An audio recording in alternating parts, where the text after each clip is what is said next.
Buongiorno a tutti, benvenuti al nostro appuntamento con la nutrizionista risponde. Ma è vero che è difficile mangiare sano? Questa è una domanda che spesso faccio ai miei pazienti perché magari mi riportano in studio situazioni veramente paradossali, no? Quello che loro mi dicono è: dottoressa, mangiare sano, mangiare pulito è troppo difficile. Proprio perché ormai mangiare sano è diventato, cioè siamo tempestati, no? Dai professionisti, dalle pubblicità, no? Anche dai prodotti che troviamo al supermercato, senza grassi saturi, senza zuccheri aggiunti, bio, tutto ciò che troviamo sugli alimenti, sui prodotti, fa sì che un pochino condizioni, no? la nostra alimentazione. In realtà mangiare sano, mangiare pulito, come mi piace definire una sana alimentazione, non è così difficile. Sicuramente quando ci mettiamo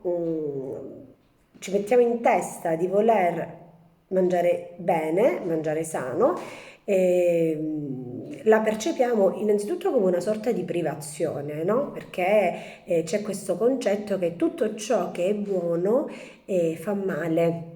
E tutto ciò che è sano in realtà non ha sapore, non sa di niente. Ecco, questo è quello che mi riportano alcuni pazienti. In realtà il nostro gusto, no?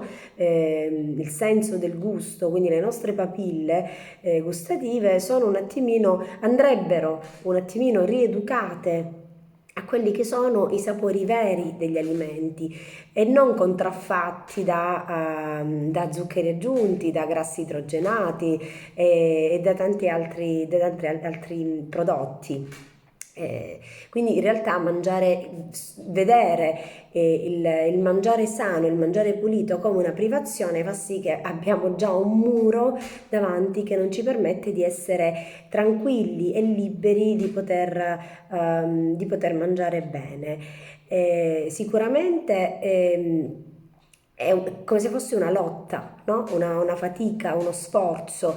In realtà non è così. Non è così in quanto mangiare bene, mangiare sano non vuol dire privarsi di tutto.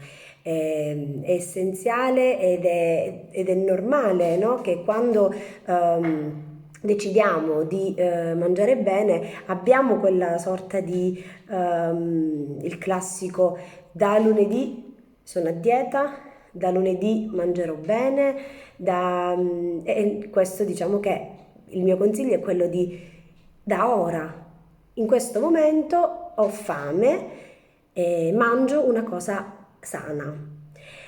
Mangiare una cosa sana che però lo sia realmente, no? Perché spesso si pensa anche di mangiare bene, di andare al supermercato, comprare delle barrette e pensare che quelle barrette siano come spezzafame, per esempio, no? Uno spuntino, che quelle barrette siano buone, siano dietetiche, siano light, no? Siano quegli alimenti più funzionali che ci aiutano a non avere fame, ma in realtà sono ricche di zuccheri, di conservanti e di tanti altri, di tanto altro, no? Quindi è importante innanzitutto leggere gli ingredienti, sapere che cosa c'è in un alimento, conoscere gli alimenti, i nutrienti, gli alimenti, e quindi poi fare le giuste associazioni in modo da non avere fame durante la giornata, perché questo è uno dei segreti, no? Io non devo mai avere fame, nel senso, appena ho la sensazione di appetito, di fame, sazio la mia fame con qualcosa di sano e che mi faccia stare sazia il più possibile.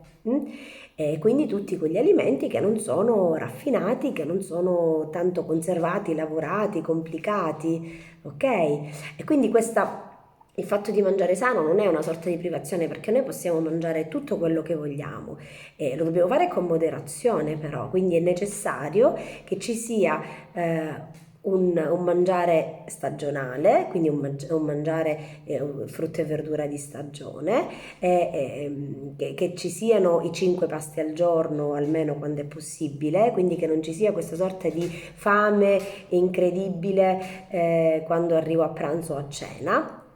E quindi è necessario che ci siano queste piccole regole. E poi l'organizzazione è fondamentale, no?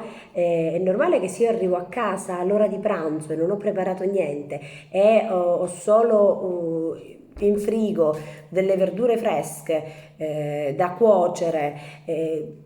Questo mi prende troppo tempo. Sicuramente un panino al volo con dell'affettato, con della carne conservata o dei formaggi sono le cose più semplici da fare. Oppure mangiare un piatto di pasta è la cosa più veloce che possiamo fare.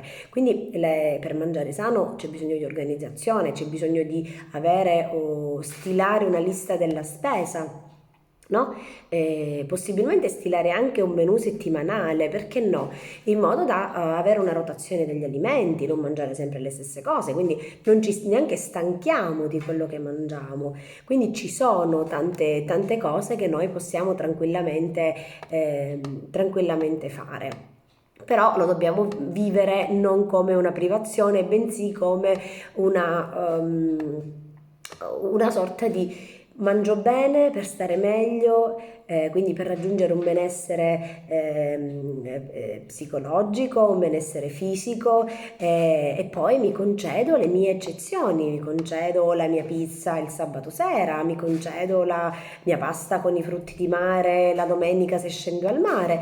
Ecco, tutte queste cose aiutano a mangiare in modo equilibrato senza dover per forza privarsi del gelato in estate oppure della pizza il sabato sera. Quindi il mio consiglio è quello di puntare tutto non sulla privazione, bensì sulla vostra forza di volontà, sulla vostra voglia di cambiare abitudini alimentari e soprattutto cercare di non pretendere tanto, nel senso non pretendiamo di voler cambiare in poco tempo, diamoci del tempo e cerchiamo di acquisire tutte le sane abitudini che ci vengono proposte dai professionisti soprattutto, no? E quindi il mio consiglio è quello di rilassatevi, respirate e iniziate da ora a mangiare alimenti che siano più puliti, più sani. Sicuramente meno veloci, meno comodi, ecco, diciamo, soprattutto per chi lavora, però più sani. Va bene? Io per ora vi lascio e vi do appuntamento alla prossima settimana. Buona giornata.